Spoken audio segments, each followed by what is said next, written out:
Halo, para pencinta cerita pendek. Jika orang yang paling Anda percayai pergi berlibur mewah dengan kekasihnya menggunakan uang Anda, bisakah Anda memaafkan mereka? Kisah yang akan saya ceritakan hari ini adalah tentang pembalasan dendam yang menyakitkan dari seorang wanita setelah memberikan hadiah neraka yang tak terbayangkan kepada suaminya dan selingkuhannya. Ketika kunci pintu depan diputar, jari-jari saya yang memegang cangkir teh sama sekali tidak bergetar.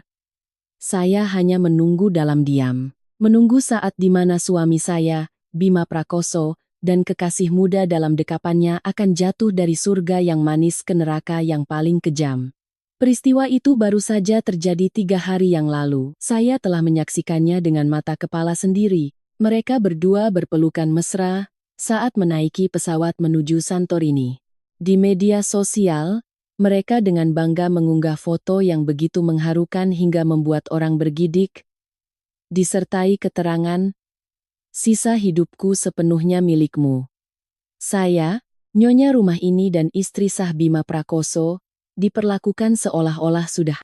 Dan sekarang, pasangan tak tahu malu itu baru saja kembali dari bulan madu manis mereka yang dibiayai dengan uang saya. Mungkin mereka masih melayang-layang karena telah menghambur-hamburkan uang saya tanpa pikir panjang. Mereka sama sekali tidak tahu bahwa saya telah menyiapkan hadiah yang sangat istimewa untuk mereka. Pintu depan terbuka lebar. Bima Prakoso berpakaian rapi dalam setelan desainer edisi terbatas. Rambutnya ditata klimis dengan pomade.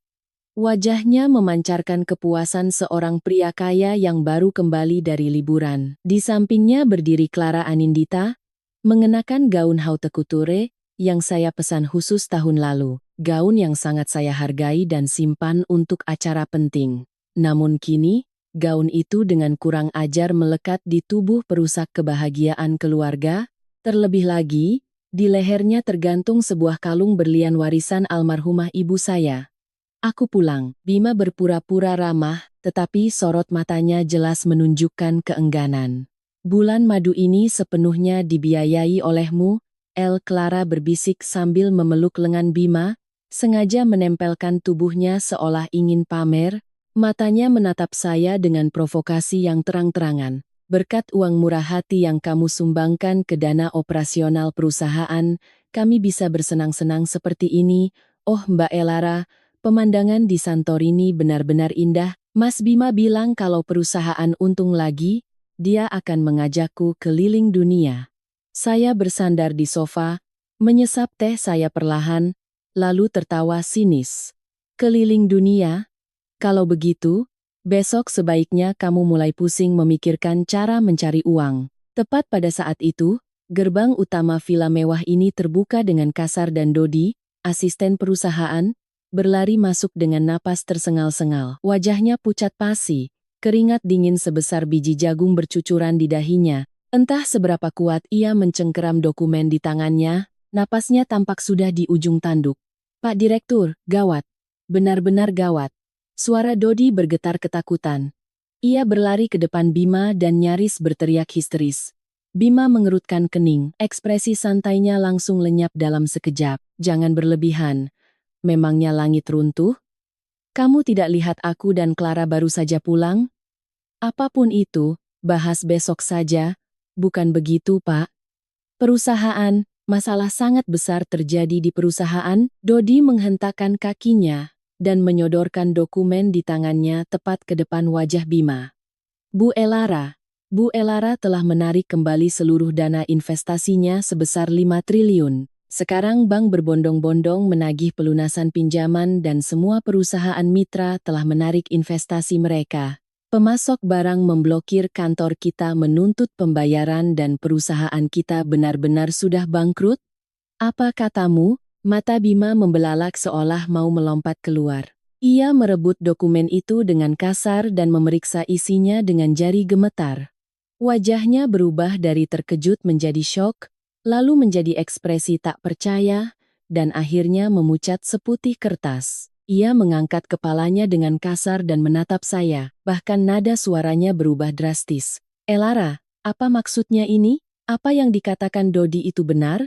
Kamu menarik dana 5 triliun? Senyum puas dari wajah Clara juga lenyap tak tersisa. Tanpa sadar, ia melepaskan lengan Bima dan bertanya dengan tatapan ketakutan. Mas Bima, ini bohong, kan? Kenapa Mbak Elara tiba-tiba menarik dana investasi? Pasti ada salah paham, kan? Saya meletakkan cangkir teh, bangkit dari kursi, dan berjalan mendekati mereka. Menatap dingin sepasang pria dan wanita yang sedang panik itu, saya berbicara dengan suara setenang permukaan danau yang damai. Salah paham, Bima Prakoso, menurutmu salah paham macam apa di dunia ini yang bisa membuatku terus menginvestasikan uang 5 triliun rupiah kepada pria yang mengkhianatiku dan asyik bersenang-senang dengan selingkuhannya? Bicara omong kosong apa kamu? Aku dan Clara hanya rekan kerja biasa di kantor. Perjalanan ke Santorini kali ini adalah workshop perusahaan.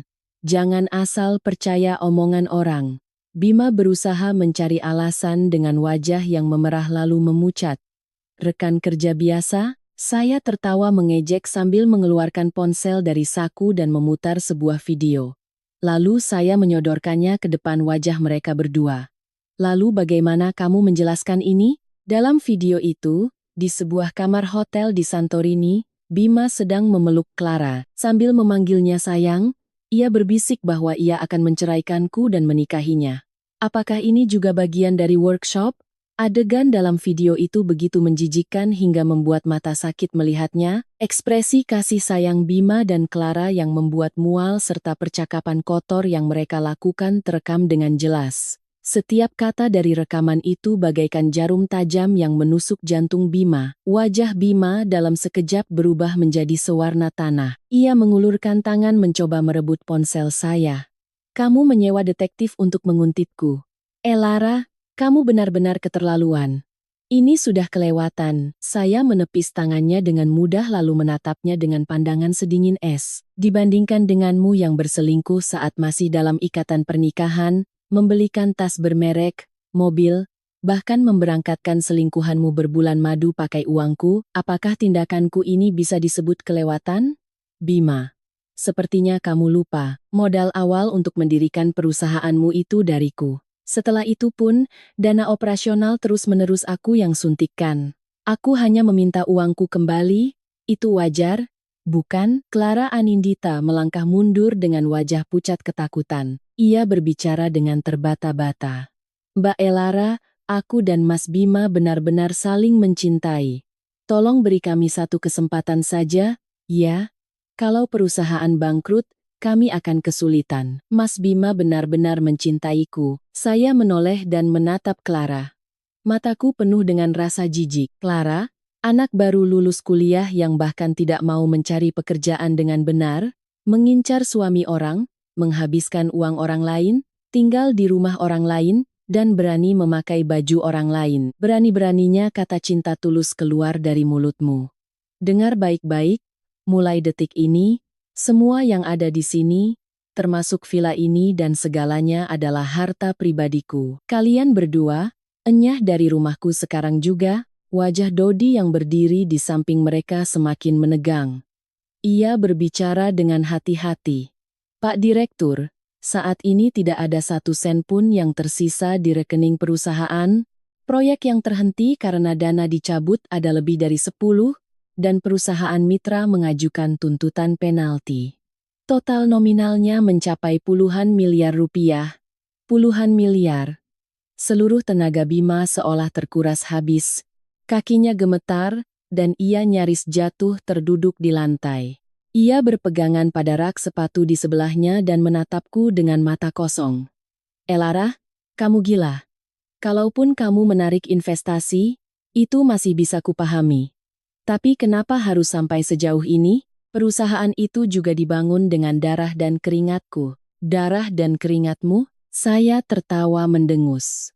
Bima, kalau ayahku tidak merasa kasihan pada latar belakang keluargamu dan tidak memberikan investasi padamu dulu, kamu sekarang mungkin masih jadi kuli angkut batu bata di proyek bangunan. Jangan pernah bermimpi bahwa kesuksesanmu selama ini adalah hasil jerih payahmu sendiri. Kalau bukan karena keluarga Wijaya, kamu bukan siapa-siapa. Karena kamu mengkhianatiku, Jangan harap ada belas kasihan masa lalu. Aku tidak hanya akan menarik dana investasiku, aku akan membuatmu membayar harga yang begitu mengerikan atas semua perbuatanmu, sampai kamu menyesal hingga ke sumsum tulangmu. Clara Anindita mulai gemetar ketakutan. Matanya bergerak panik menatap sosok Bima yang kehilangan jiwanya dan tatapanku yang sedingin es. Mungkin dia selama ini mengira Bima adalah seorang direktur kaya raya dan kompeten. Dia pasti percaya bahwa jika dia bisa mendapatkan pria itu, nasibnya akan berbalik dan dia bisa hidup mewah. Namun, tak disangka seluruh perusahaan Bima hanya bisa bertahan berkat uang Elara Wijaya. Sekarang dengan Elara memotong aliran dana dan perusahaannya bangkrut, mimpi manisnya pun hancur berkeping-keping. Mas Bima, sekarang kita harus bagaimana? Clara mencengkeram lengan Bima dan hampir menangis. Kita sudah tidak punya uang dan terjerat banyak utang. Bima dengan kasar menepis tangan Clara. Jangan tanya aku. Mana aku tahu, kalau bukan karena kamu, aku tidak akan berakhir seperti ini. Seandainya kamu tidak menggodaku dari awal, aku tidak akan pernah mengkhianati Elara. Mendengar teriakan itu, Clara sejenak terpaku, namun matanya segera memerah dan ia berteriak penuh rasa tidak terima. Jelas-jelas kamu yang mendekatiku duluan. Sekarang setelah ada masalah, kamu menyalahkanku. Bima, kamu benar-benar laki-laki tidak bertanggung jawab. Melihat anjing-anjing itu saling menggigit satu sama lain membuat dadaku terasa lega. Namun ini baru permulaan. Bima, Clara, dan ibu mertuaku yang selalu meremehkanku. Utang yang kalian buat kepadaku akan kutagih semuanya, lengkap dengan bunga dan pokoknya. Hentikan. Saya menyela pertengkaran mereka dengan dingin, ini bukan tempat untuk kalian, keluar sekarang juga atau aku akan panggil satpam. Bima mengangkat wajahnya dan menatapku tajam. Matanya penuh dengan kebencian dan amarah, tapi dia tahu betul bahwa dia tidak punya kekuatan untuk melawan sekarang. Dia menggertakkan giginya, menatap tajam ke arah Clara, lalu berbalik menuju pintu keluar. Clara ragu-ragu sejenak, memandangi villa mewah ini, dan Bima yang jatuh miskin secara bergantian. Namun, akhirnya ia mengikuti pria itu dengan ekspresi frustrasi. Saat keluar dari pintu, Clara menoleh ke belakang dan menatapku dengan sorot mata penuh kedengkian. Saya tertawa mengejek dan berteriak ke arah punggung mereka. Oh, iya. Hampir lupa. Semua uang yang kalian pakai di Santorini, lalu baju yang kamu pakai sekarang, perhiasan yang kamu kenakan, semuanya akan aku tagih melalui pengacara. Itu semua dibeli pakai uangku, jadi kalian tidak berhak membawanya. Mendengar kata-kata itu, langkah Bima sejenak terhenti. Tubuhnya limbung, wajah Clara semakin pucat pasi dan ia mengikuti Bima meninggalkan villa dengan langkah gontai. Sambil menatap punggung menyedihkan mereka, saya mengeluarkan ponsel dan menelepon. Halo Papa. Urusan di sini sudah hampir selesai. Perusahaan Bima sudah bangkrut, selanjutnya giliran memberi pelajaran pada ibunya yang sombong itu. Dari seberang telepon, terdengar suara ayah saya yang berwibawa. Elara, kerja bagus. Jangan khawatir, Papa akan memberikan dukungan penuh. Orang-orang yang berani menyiksamu akan menerima balasan setimpal atas semua perbuatan mereka. Belum ada 10 menit sejak pintu ditutup, terdengar suara tendangan keras dari luar, begitu kerasnya seolah pintu itu akan hancur. Tak perlu dipikirkan lagi, Bima yang menyedihkan itu pasti kembali. Sepertinya dia tidak terima menyerah begitu saja di tengah syok akibat kebangkrutan. Elara Wijaya, buka pintunya. Wanita kejam, teriakan Bima terdengar seperti orang gila yang histeris. Pintu bergetar hebat setiap kali dia menendangnya. Katakan yang sebenarnya, kenapa kamu menarik dananya? Kamu dari awal memang berencana menghancurkanku, kan? Suara Clara menyusul, berpura-pura terdengar sangat rapuh. Mbak Elara, tolong buka pintunya. Mari kita bicara baik-baik. Mas Bima bekerja sangat keras untuk sampai di titik ini. Perusahaan itu adalah nyawanya. Bagaimana Mbak bisa sekejam ini? Saya tersenyum sinis, perlahan berjalan ke pintu depan. Tanpa membukanya, saya mengintip dari lubang intip pintu. Rambut Bima berantakan, setelannya terkena debu tanah. Kesombongannya beberapa saat yang lalu telah sirna. Matanya kini hanya dipenuhi amarah. Clara Anindita menangis terseduh-seduh, meremas ujung bajunya dengan ekspresi seolah langit baru saja runtuh. Jika orang yang tidak tahu ceritanya melihat, mereka pasti berpikir saya telah menyiksa mereka dengan sangat kejam. "Bima!" teriakku ke arah pintu. Suaraku tidak keras, tapi cukup dingin untuk membekukan tulang. "Pintu ini milikku. Aku tidak akan membukanya. Kalau kamu menendang satu kali lagi, aku akan langsung lapor polisi atas tuduhan masuk tanpa izin dan perusakan." Suara tendangan di luar pintu langsung berhenti, diikuti oleh makian Bima yang penuh amarah. "Elara, jangan sok suci. Jangan pikir kamu bisa mengendalikanku hanya karena kamu menarik dananya. Jangan bercanda. Tanpa keluarga Wijaya pun aku bisa bangkit lagi." Pengecut. Saya tertawa dingin. Pria menyedihkan yang mendirikan perusahaan pakai uang istri, lalu diam-diam memelihara selingkuhan di belakang istrinya. "Bima, bagaimana kalau kamu pikirkan dulu cara membayar penalti puluhan miliar itu, sebelum celana dalam yang kamu pakai pun disita?" "Brengsek kau." Bima kehabisan kata-kata karena marah dan mencoba menendang pintu lagi, tapi ditahan oleh Clara. Clara berbicara ke arah pintu dengan suara lembut. "Mbak Elara, aku tahu Mbak marah. Ini semua salahku. Seharusnya aku tidak bertemu dengan Mas Bima. Salahkan aku saja, jangan siksa Mas Bima. Kalau perusahaan hancur, hidup Mas Bima benar-benar berakhir." "Oh," saya mengangkat alis, sengaja mengujinya. "Jadi, semua perselingkuhan kalian berdua ini murni salahmu? Kalau begitu, berlututlah sekarang juga, dan minta maaf, dan bersumpah kamu akan menghilang dari sisi Bima selamanya. Kalau kamu melakukannya, aku akan mempertimbangkan untuk memberi kalian jalan keluar." Ekspresi Clara langsung membeku. Kerapuhan yang tadi ia tunjukkan sirna, digantikan oleh kilatan kelicikan. Tapi ia segera menyembunyikan emosinya dan berkata dengan suara serak, "Mbak Elara, aku minta maaf, aku salah. Tapi aku dan Mas Bima benar-benar saling mencintai, jadi kami tidak bisa berpisah." "Cinta yang tulus?" "Ya, saya merasa tidak perlu lagi meladeni sandiwara ini."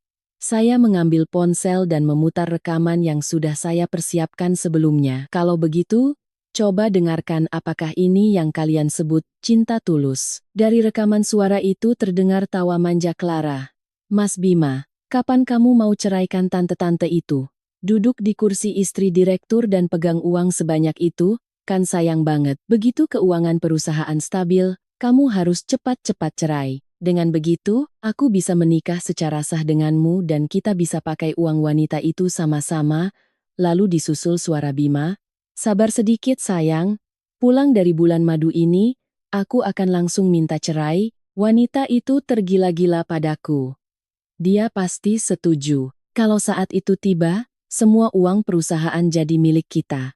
Aku akan belikan kamu cincin berlian paling besar di dunia dan rumah paling mewah. Aku akan buat kamu hidup bergelimang harta seumur hidup." "Kamu juga bilang akan mengusir orang tua Elara kan? Orang tua bangka itu cuma jadi penghalang menahan harta keluarga Wijaya?" Suara Clara terdengar penuh kelicikan.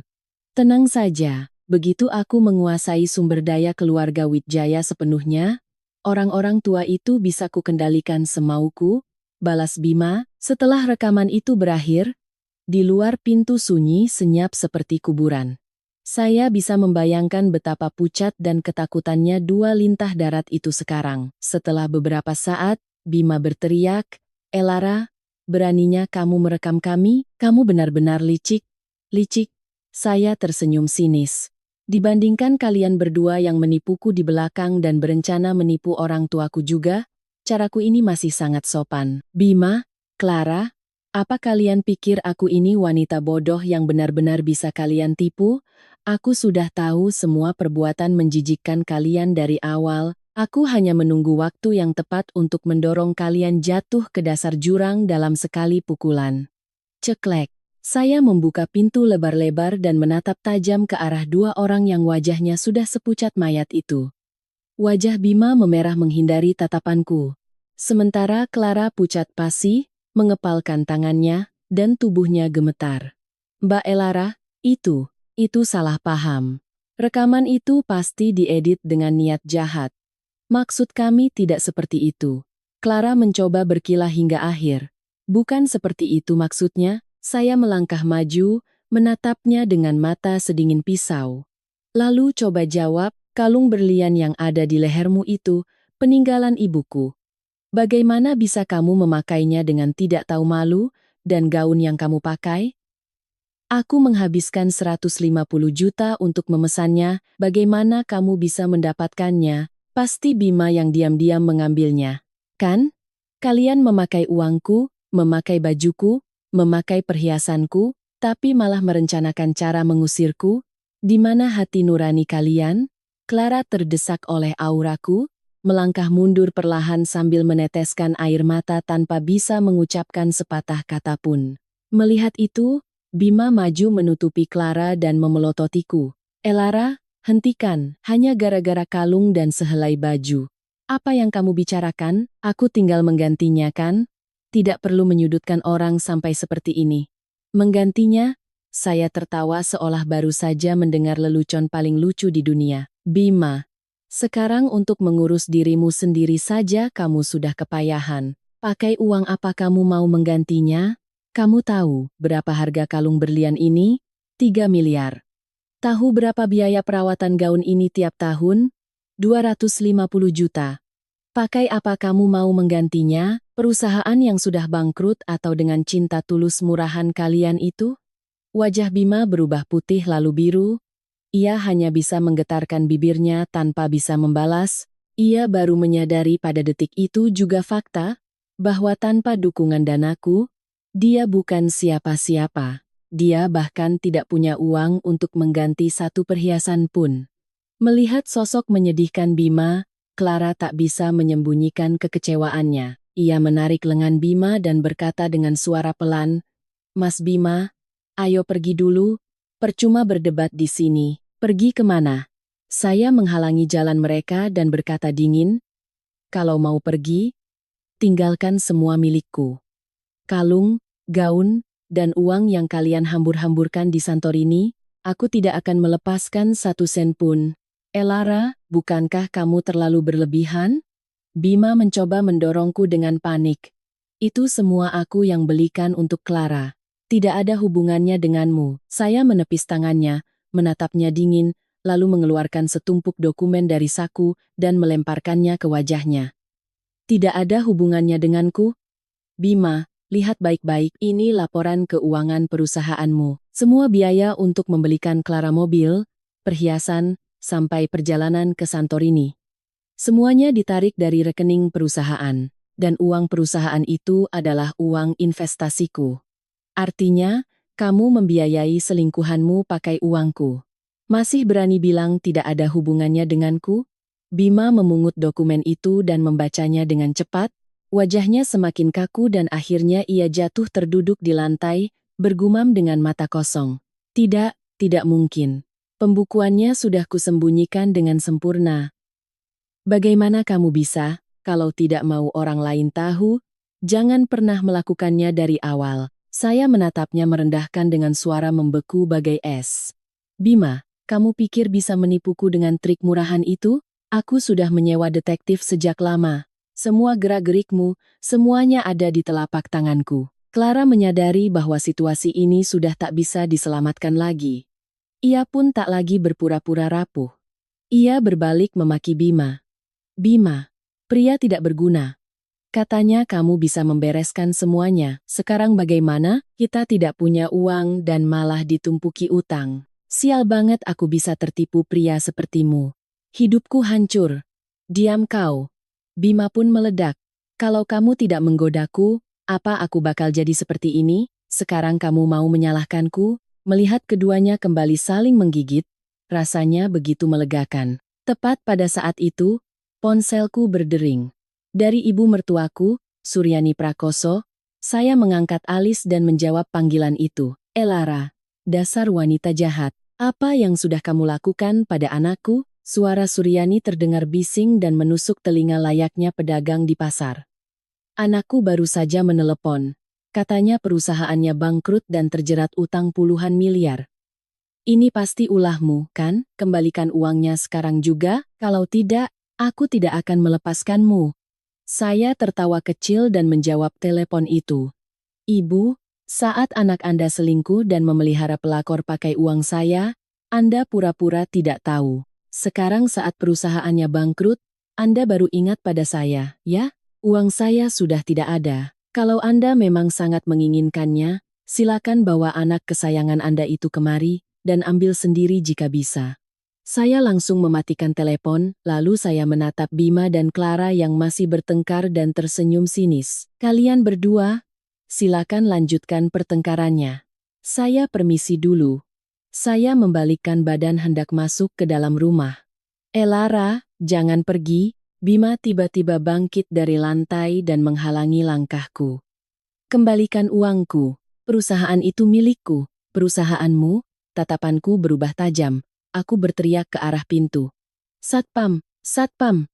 Dua petugas Satpam bertubuh kekar segera datang dan bertanya dengan hormat. Nyonya, ada yang bisa kami bantu? Seret dua orang ini keluar sekarang juga. Dan pastikan mereka tidak pernah berkeliaran di dekat villa ini lagi. Kalau mereka muncul lagi, patahkan saja kaki mereka. Aku yang tanggung jawab. Baik Nyonya. Para satpam langsung mencengkeram lengan Bima dan Clara.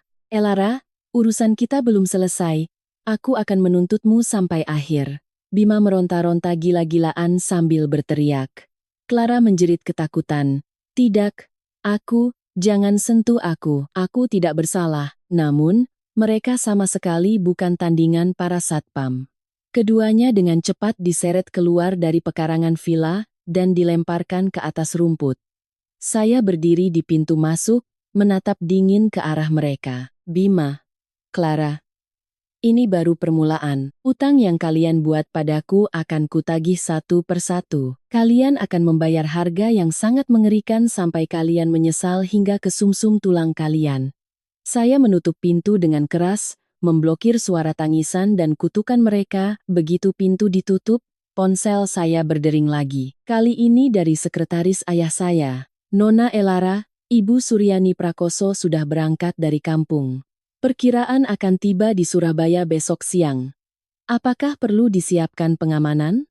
Persiapan? Saya tertawa dingin. Tidak.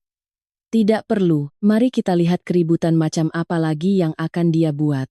Sampaikan padanya, aku menunggunya di villa. Kalau mau datang, silakan saja. Keesokan harinya, bel villa berbunyi tanpa henti, layaknya ketukan malaikat pencabut nyawa. Suaranya sampai memekakan telinga.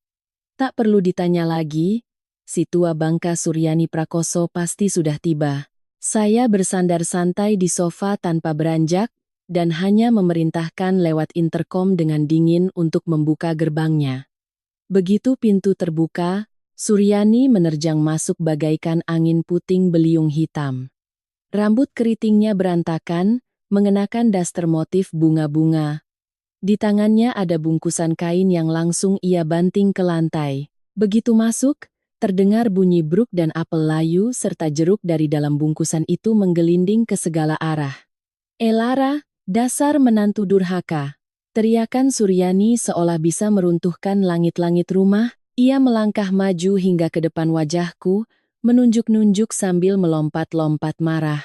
Apa yang sudah anakku lakukan padamu, sampai-sampai engkau tega menghancurkan perusahaannya dalam sehari dan membuatnya menanggung utang puluhan miliar? Apa kau berniat memutus garis keturunan keluarga Prakoso? Sambil memaki, ia mencoba menerkamku. Ia terlihat seperti ingin mencabik-cabikku. Para satpam dengan sigap menahannya, namun ia meronta sambil meludah. Lepaskan, biar ku beri pelajaran wanita berdarah dingin ini. Kalau sampai terjadi apa-apa pada anakku, aku akan mengajakmu mati bersama. Saya perlahan menyesap teh saya dan menatapnya. Tatapan mataku sedingin es. Ibu, sebelum berteriak-teriak, apakah Anda benar-benar tidak tahu apa yang sudah dilakukan putra Anda? Memangnya anakku melakukan apa? Suryani berteriak dengan urat leher menonjol, penuh percaya diri. Anakku itu jujur dan setia pada keluarga. Kalau bukan karena wanita pembawa sial sepertimu, ini semua tidak akan terjadi. Pasti kamu yang punya pria simpanan di luar lalu mau kabur bawa harta, makanya kamu sengaja menghancurkan perusahaan anakku. Punya pria simpanan? Saya tertawa keheranan, mengambil setumpuk foto dari laci meja dan melemparkannya ke hadapannya. Coba lihat sendiri, putra Anda dan Clara berpelukan dan berciuman mesra di Santorini. Benar-benar bikin heboh, ya. Inikah yang namanya setia pada keluarga? Anak Anda selingkuh di belakangku, membelikan tas bermerek untuk pelakornya pakai uangku sampai mengirim mereka berbulan madu. Ini yang namanya jujur? Foto-foto yang berserakan di lantai memperlihatkan kemesraan Bima dan Clara di mana-mana. Foto berpelukan di pantai, foto tidur berpelukan di kasur hotel. Semua foto itu begitu tajam, hingga menusuk mata. Suryani berubah pucat saat melihat foto-foto itu. Tapi dengan cepat ia memasang wajah tak berdosa. Ini pasti salah paham, kamu pasti mengeditnya, kan? Anakku bukan orang seperti itu. Salah paham? Saya tertawa dan memutar file audio lain dari ponselku. Suara percakapan Suryani dan Clara mengalun dari rekaman itu. Ibu, jangan khawatir, aku dan Mas Bima benar-benar saling mencintai. Begitu dia menceraikan wanita itu, aku akan melayani ibu dengan sangat baik. Suara Clara terdengar begitu manis seperti madu. Clara, nak, ibu percaya padamu. Wanita mandul seperti ayam tak bisa bertelur itu sejak awal memang tidak pantas jadi pendamping anakku. Cuma punya sedikit uang, tapi tidak ada hal lain yang bisa dibanggakan darinya. Kalau kamu menikah dengannya, minta Bima untuk mengubah semua nama aset keluarga Wijaya menjadi namaku, ya? Kalau sudah begitu, kita ibu dan anak menantu bisa makan enak dan hidup bahagia. Suara Suryani penuh sanjungan dan penghinaan.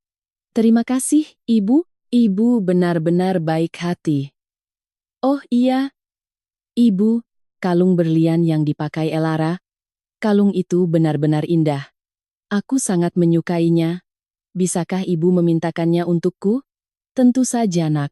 Serahkan pada ibu, kalung itu tidak ada gunanya dipakai wanita itu. Hanya wanita secantik kamu yang pantas memakainya. Setelah rekaman berakhir, wajah Suryani memucat seperti mayat. Ia tak sanggup lagi menatap langsung mataku. Dia pasti tidak pernah membayangkan percakapannya dengan Clara direkam. Apakah ini masih disebut salah paham? Saya bangkit dari kursi dan melangkah maju selangkah demi selangkah mendekatinya. Suaraku sedingin es. Ibu, coba letakkan tangan Anda di dada dan jawab. Selama 3 tahun saya menikah dengan keluarga Prakoso, bagaimana saya melayani Anda? Saat Anda sakit dan dirawat di rumah sakit, siapa yang menjaga Anda siang dan malam? Saat Anda bilang ingin gelang giok, siapa yang merogoh kocek 100.000 pilah cuhanduh juta untuk membelikannya? Saat putra Anda mau merintis usaha, siapa yang menguras semua uang tabungan dari rumah dan memohon pada ayah saya untuk memberikan investasi? Lalu apa yang Anda lakukan padaku? Saya mulai emosi dan meninggikan suara. Anda bilang seorang wanita yang sudah menikah harus fokus mengurus rumah tangga dan melayani suami, lalu memaksa saya menyerahkan buku tabungan gaji saya. Saat saya hamil, alih-alih merawat saya, Anda menyuruh saya mencuci baju dan memasak setiap hari. Di musim hujan yang dingin, Anda menyuruh saya mencuci piring dengan air es. Dan saat saya terpeleset hingga keguguran, Anda tidak memberikan sepatah kata hiburan pun, malah memaki saya sebagai wanita tak berguna yang tak bisa menjaga satu anak pun. Dan apa Anda pikir saya tidak tahu bahwa Anda diam-diam mengambil tas bermerek dan perhiasan saya untuk diberikan pada Clara? Anda menuang parfum edisi terbatas saya ke botol murahan untuk Anda pakai sendiri, merombak baju pesanan khusus saya, dan memberikannya pada kerabat di kampung. Suryani, Anda benar-benar manusia serakah, pelit, dan tak tahu diuntung. Anak Anda jadi seperti ini. Itu semua berkat ajaran Anda. Setiap kataku menusuk jantung Suryani bagaikan pedang tajam. Tubuhnya gemetar hebat, bibirnya tergigit rapat, tapi tak ada sepatah kata pun yang bisa keluar dari mulutnya. Kesombongannya beberapa saat lalu telah menguap, hanya menyisakan kepanikan dan rasa malu di wajahnya. Kakakmu, omong kosong. Suryani akhirnya berhasil memeras suara seperti nyamuk setelah beberapa saat. Saya tersenyum sinis sambil membuka folder foto di ponsel. Di dalamnya penuh dengan bukti. Rekaman CCTV saat Suryani memberikan perhiasan kepada Clara. Foto saat ia memakai parfumku dan bajuku.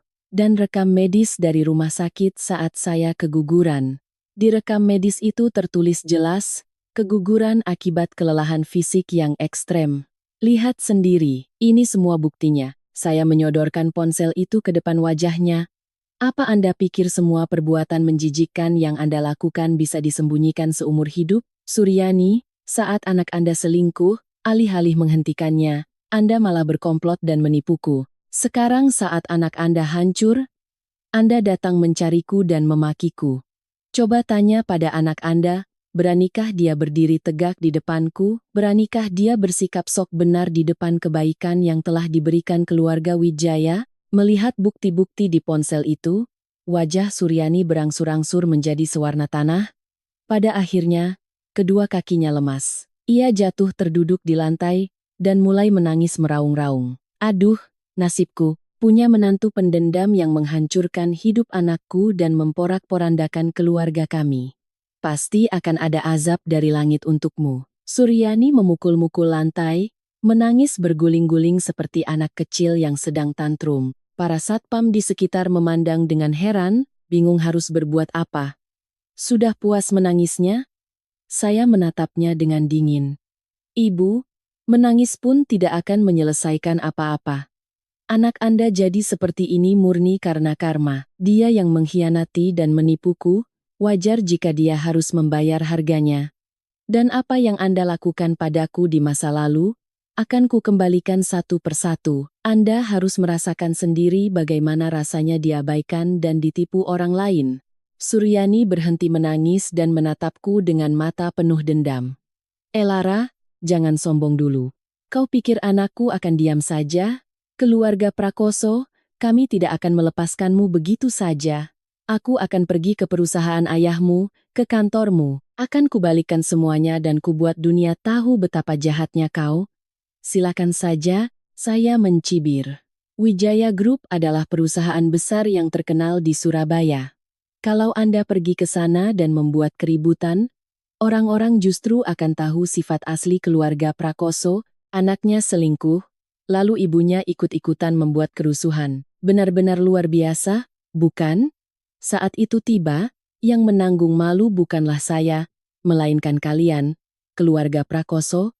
Lalu saya menambahkan, villa ini adalah properti pribadi saya. Kalau Anda membuat keributan di rumah saya, itu sudah masuk gangguan ketertiban umum. Satpam. Seret wanita ini keluar sekarang juga. Baik, Nyonya. Para satpam langsung menarik Suryani yang masih duduk di lantai. Lara, dasar wanita berdarah dingin. Mari kita mati bersama. Aku tidak akan pergi. Suryani memberontak gila-gilaan. Tapi tentu saja dia bukan tandingan para satpam. Dalam sekejap, ia diseret keluar halaman villa dan dilemparkan ke atas rumput. Meskipun merangkak di tanah, ia terus melontarkan makian, namun suaranya perlahan makin menjauh. Dari balik jendela, saya melihat Suryani membersihkan debu dari tubuhnya, berdiri, lalu pergi sambil bergumam mengumpat. Senyum dingin tersungging di bibir saya. Dada saya terasa lega. Di masa lalu, demi menjaga martabat Bima, saya bertahan menghadapi penindasan Suryani, tapi balasannya hanyalah pengkhianatan dan kebohongan. Tidak ada lagi alasan untuk menahan diri. Tepat saat itu, ponsel saya berdering, dari Bima Prakoso. Saya mengangkat alis dan menjawab panggilan itu. Lara, apa yang sudah kamu lakukan pada ibuku? Suara Bima bercampur antara amarah dan kecemasan. Ibu baru saja menelepon, katanya kamu mengusirnya dan memaki-makinya. Lara, kamu benar-benar keterlaluan. Saya tertawa sinis. Bima, saat ibumu datang ke rumahku membuat keributan dan memakiku sebagai wanita jahat, kamu diam saja. Sekarang kamu baru menyalahkanku? Siapa yang mengkhianati pernikahan kita? Siapa yang memakai uangku untuk membiayai pelakor? Siapa yang membiarkan ibunya menyiksaku? Kamu sudah lupa? Aku, Bima kehabisan kata-kata, terdiam sejenak sebelum akhirnya membuka mulut. Tetap saja dia ibuku. Kamu tidak berhak memperlakukannya seperti itu. Elara, kembalikan uangnya sekarang juga dan minta maaf pada ibuku. Kalau tidak, apa? Saya menyela kata-katanya dengan dingin. Kamu sekarang saja kesulitan mengurus dirimu sendiri, masih berani mengancamku? Bima, dengar baik-baik. Jangan harap aku akan mengembalikan uang itu dan minta maaf. Bahkan kalau matahari terbit dari barat pun tidak akan terjadi. Kalau kamu punya nyali, datanglah ke sini dan ambil sendiri. Jangan berlindung di balik punggung ibumu seperti pengecut. Saya melemparkan ponsel ke atas sofa. Belum sampai 3 menit, gerbang utama villa digedor dengan kasar seolah mau roboh, jauh lebih keras dari sebelumnya. Sepertinya pintunya benar-benar akan dibongkar untuk dijadikan kayu bakar. Sudah bisa ditebak, Bima yang darahnya mendidih, setelah teleponku kututup, pasti langsung meluncur kemari. Elara Wijaya, buka pintunya.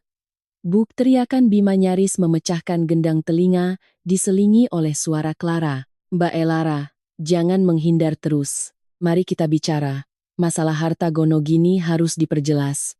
Saya berjalan perlahan ke pintu masuk dan mengintip keluar. Bima tampak berantakan, jasnya tak terkancing dan matanya merah menyala. Clara berdiri di sampingnya, wajahnya masih memerah bekas air mata. Namun matanya dengan rakus mengamati barang-barang mewah di dalam rumahku. Harta Gonogini, saya berteriak sambil tertawa dingin dari balik pintu. Bima, hak apa yang kamu punya untuk bicara soal harta denganku? Apa kamu lupa kalau kamu masuk ke keluarga Wijaya sebagai menantu numpang hidup? Kamu lupa semua barang di rumah ini milik siapa? Keriuhan di luar sejenak terhenti, lalu terdengar suara Bima yang penuh amarah. Elara, jangan bawa-bawa soal numpang hidup, aku juga punya harga diri. Selama 3 tahun ini, aku sudah bekerja keras dan berkeringat demi perusahaan. Meskipun perusahaannya sekarang hancur, setidaknya ada hasil jerih payahku. Villa ini, mobil sport di garasi, dan setidaknya 30% saham perusahaan adalah hakku. Buka pintunya sekarang juga dan berikan hakku atau aku akan panggil polisi. Polisi? Saya mendengus, lalu membuka pintu lebar-lebar. Saya melipat tangan di dada dan menatap mereka. Boleh saja. Panggil polisi sekarang juga. Mari kita tanyakan pada mereka, apakah seorang suami yang berselingkuh berhak menuntut harta bawaan istri? Mendengar kata-kataku, wajah Bima memerah seperti kepiting rebus, seolah mulutnya baru saja dibungkam. Ia maju selangkah dan menunjuk ke dalam rumah. Harta bawaan apa? Kita sudah menikah 3 tahun. Ini semua harta bersama. Separuh dari villa ini adalah milikku. Mobil sport di garasi juga milikku, dan saham perusahaan aku minimal harus dapat 30%. Clara ikut-ikutan menimpali, berlagak memelas. Mbak Elara, Mas Bima benar, tidak perlu sampai sejauh ini, kan? Mas Bima sudah sangat menderita demi perusahaan. Wajar kalau dia mendapat sedikit bagian harta. Tolong kasihani kami sedikit dan beri kami jalan keluar. Kasihani kalian? Saya tertawa terbahak-bahak. Lalu masuk ke ruang tamu, mengambil selembar dokumen dari laci meja dan menghempaskannya ke atas meja dengan bunyi brak. Bima, lihat sendiri apa ini? Bima melihat dokumen itu dan wajahnya seketika memucat. Itu adalah perjanjian pranikah kami. Tanda tangan di atasnya adalah tulisan tangannya sendiri. Ia terhuyung maju, mencoba merobek dokumen itu, tapi aku menahannya. Tidak usah buru-buru. Biar aku bacakan untukmu. Dan pelakor di sebelahmu itu. Dengarkan baik-baik. Apakah pria ini berhak menuntut sebagian dari hartaku? Saya memegang perjanjian itu dan membacanya dengan lantang, kata demi kata. Pasal 1. Seluruh aset properti, kendaraan, deposito, dan saham Wijaya Group milik pihak pertama, Elara, adalah harta bawaan penuh dan tidak ada hubungannya dengan pihak kedua, Bima, serta dikecualikan dari objek harta gono gini. Pasal 2, modal awal perusahaan pihak kedua adalah pinjaman tanpa bunga dari pihak pertama. Apabila pihak kedua terbukti melakukan tindakan perselingkuhan, pengkhianatan selama masa pernikahan, pihak kedua harus segera mengembalikan seluruh pinjaman secara tunai, keluar dari rumah dengan tangan kosong tanpa uang ganti rugi, dan tidak berhak menuntut harta apapun. Hentikan. Hentikan. Bima memotong ucapanku dengan kasar. Wajahnya sepucat kertas, kedua tangannya gemetar seperti daun tertiup angin. Perjanjian itu tidak sah. Saat itu kamu memaksaku untuk menandatanganinya. Aku tidak mengakuinya. Memaksamu? Saya mengangkat alis, lalu memutar sebuah video di ponsel. Coba lihat sendiri. Apakah ini terlihat seperti terpaksa? Dalam video itu, Bima tersenyum lebar saat menandatangani perjanjian pranikah. Bahkan ia menghadap kamera dan berkata, "Saya, Bima Prakoso, menandatangani perjanjian pranikah ini atas kehendak saya sendiri. Saya bersumpah tidak ada unsur paksaan dan saya berjanji akan menghargai Elara Wijaya, setia dalam pernikahan, dan tidak akan pernah mengkhianatinya." Video yang jernih dan suara yang sangat jelas. Wajah Bima yang berpura-pura tulus tergambar jelas di layar. Wajah Clara yang berdiri di sebelahnya ikut membeku. Dia pasti tidak pernah membayangkan Bima menandatangani perjanjian semacam itu. Maksud dari kata-kataku barusan adalah, Bima tidak akan bisa mendapatkan uang sepeser pun. Bima, ada yang mau dikatakan lagi? Saya menghentikan video dan melempar perjanjian itu ke depannya. Kamu selingkuh dan kamu pakai uang pinjamanku untuk menghidupi selingkuhanmu, kamu dengan jelas melanggar pasal 2 perjanjian. Kamu tidak hanya akan diusir dengan tangan kosong, tapi modal awal 5 triliun rupiah yang kamu pinjam harus kamu kembalikan seluruhnya, beserta bunganya. 5 triliun beserta bunganya. Seluruh tenaga Bima seolah menguap. Ia jatuh terduduk di sofa dengan mata kosong. Perusahaanku hancur dan aku harus bayar penalti puluhan miliar. Dari mana aku punya uang untuk membayarnya? Elara, kumohon, jangan seperti ini. Kita kan pernah jadi suami istri, tolong lepaskan, aku sekali ini saja. Lepaskanmu, saya teringat bayangan saat ia bersenang-senang dengan Clara, saat ia menghambur-hamburkan uangku, dan saat aku kehilangan anakku.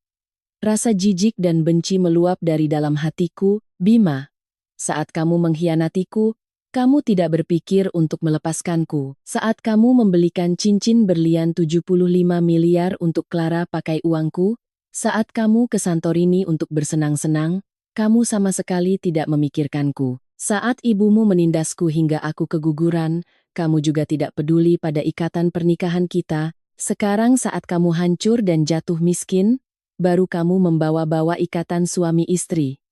Sudah terlambat. Saya menatapnya ke bawah. Suaraku sedingin es. Uang 5 triliun itu harus dikembalikan. Kalau kamu tidak punya uang sekarang, aku akan menyuruh pengacara mengajukan gugatan. Semua aset atas namamu akan dibekukan, dan baju yang kamu pakai, jam tangan yang kamu kenakan, semuanya dibeli pakai uangku, jadi akan kutarik kembali tanpa sisa. Mendengar kata-kata itu, Clara tanpa sadar melangkah mundur dan memeluk erat tas bermereknya. Tas itu dibelikan oleh Bima pakai uang perusahaan, harganya puluhan juta. Baru pada detik ini ia menyadari ia tidak hanya tidak mendapatkan keuntungan apa-apa, tapi semua yang sudah diterimanya harus dimuntahkan kembali. Mbak Elara, Mbak terlalu kejam. Clara menggertakkan gigi dan berteriak. Mas Bima benar-benar mencintai Mbak. Kenapa Mbak bisa melakukan ini, meskipun dia selingkuh? Itu kan cuma hilaf sesaat. Tidak bisakah Mbak memaafkannya sekali saja? Cinta yang tulus? Saya tertawa meremehkan. Clara, coba lihat pria itu sekarang. Dia tidak mencintaiku. Dia mencintai uang keluarga Wijaya. Kalau aku bukan ahli waris Wijaya Group, apa menurutmu dia mau menikah denganku? Apa menurutmu dia mau berpura-pura mencintaiku selama ini?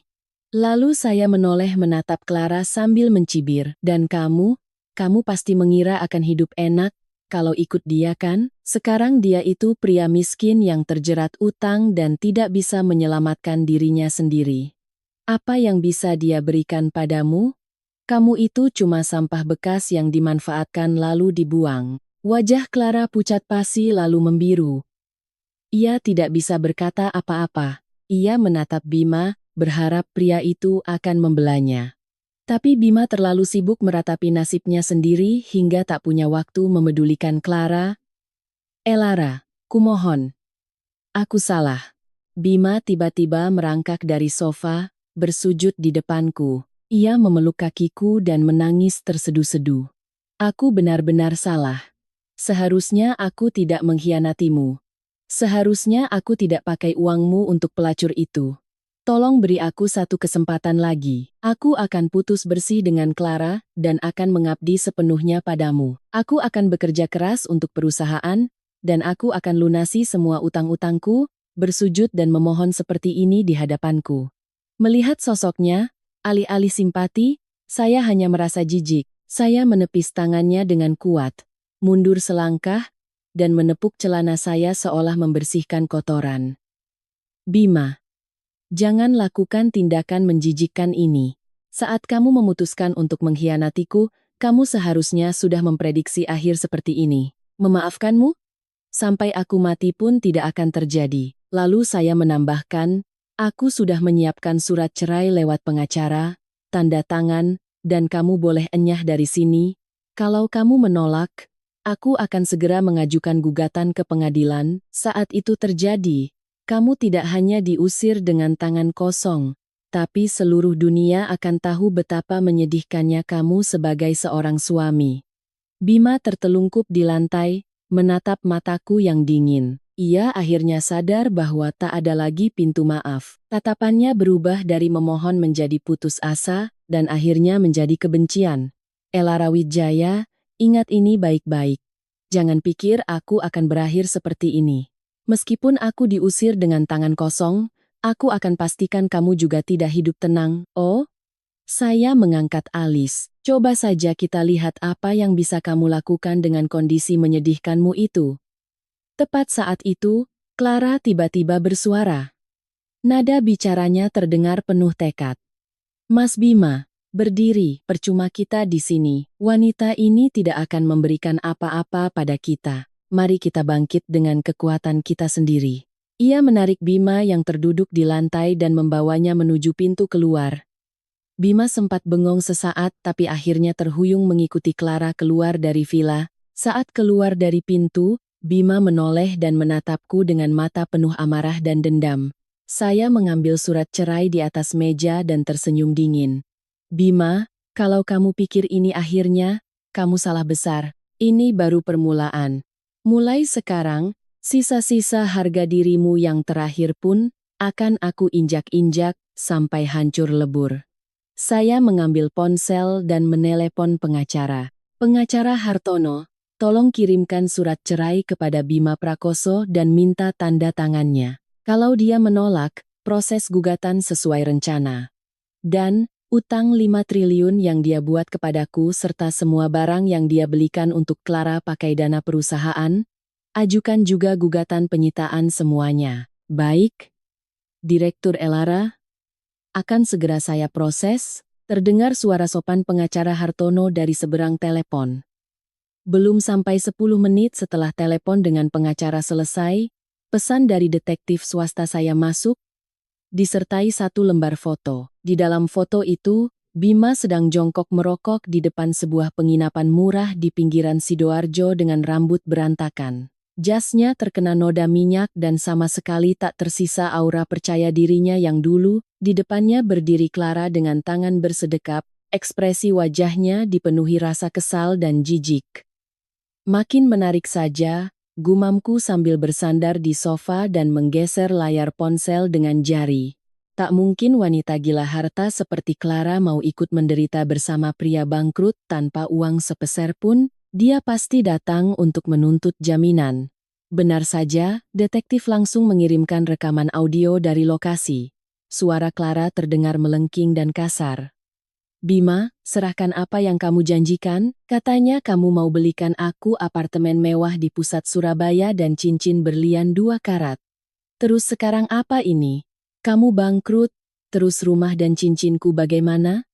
Suara Bima terdengar kelelahan dan lemas. Clara, tolong tunggu sebentar. Aku sekarang benar-benar tidak punya uang. Begitu aku dapat modal sedikit, aku pasti akan belikan. Aku akan ganti 2 kali lipat. Ganti? Tunggu, apa yang harus kupercaya untuk menunggumu? Clara mencibir. Waktu merayuku, kamu bilang kamu direktur besar.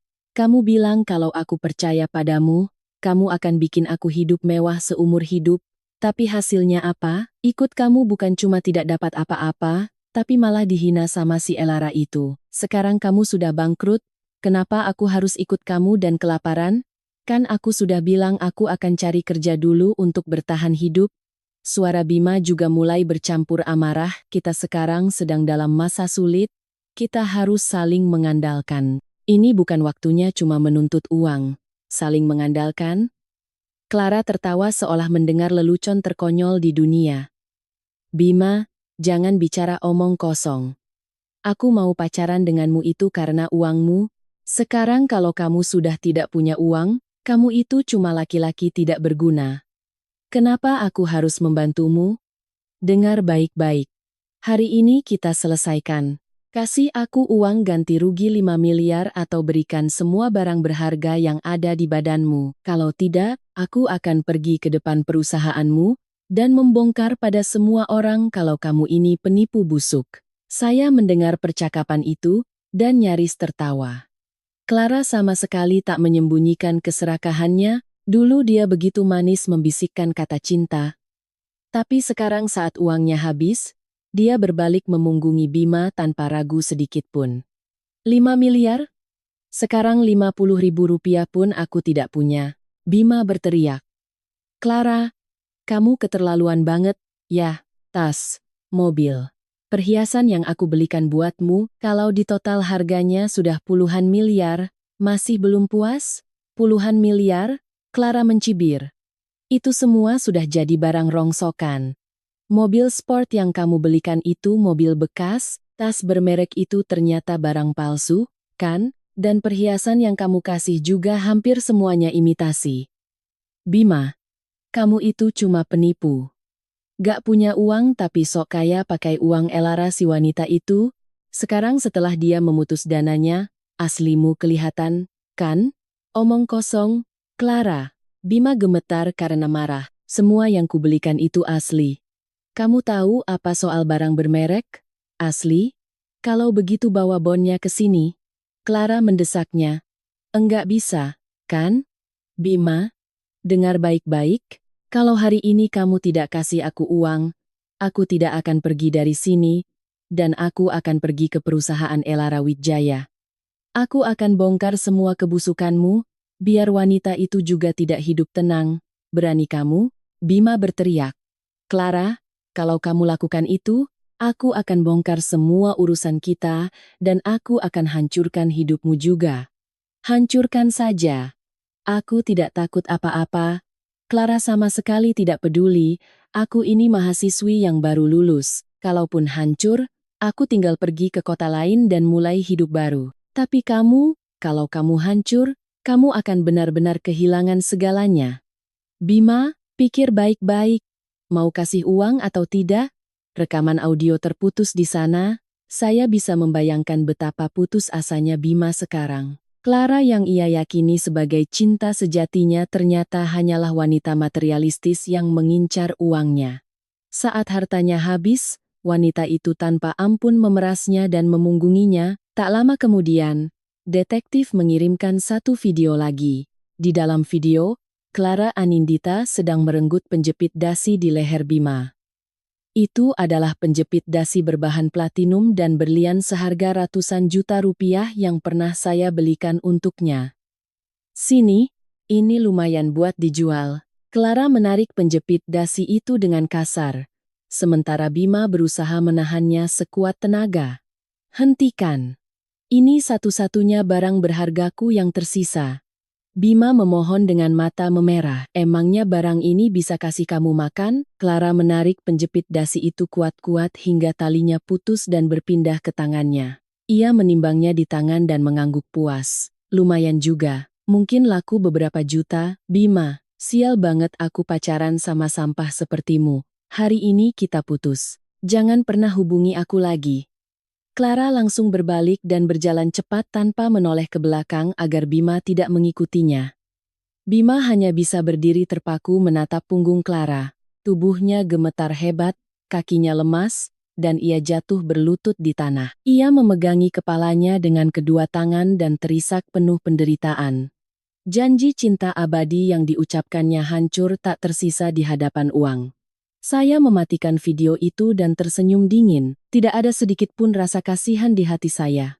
Yang ada hanyalah rasa puas. Bima, inilah harga yang harus kamu bayar karena mengkhianatiku. Kamu pikir kamu menemukan cinta sejati, padahal nyatanya itu hanya parasit yang mengincar uangku. Sekarang kamu telah kehilangan segalanya, dan itu semua adalah ulahmu sendiri. Tepat saat itu, ponsel saya berdering. Dari Suryani. Saya mengangkat alis dan menjawab panggilan itu. Elara. Dasar wanita berhati iblis. Suara Suryani kali ini lebih tajam dan penuh kebencian. Anakku baru saja menelepon, katanya si Clara itu merampas sisa barang berharga anakku lalu memutuskannya. Ini semua salahmu, kalau saja kamu tidak menarik dana itu, anakku tidak akan bangkrut dan tidak akan dicampakkan oleh wanita itu. Kembalikan uangnya sekarang juga atau aku akan gantung diri di depan perusahaanmu. Gantung diri? Saya tertawa mengejek.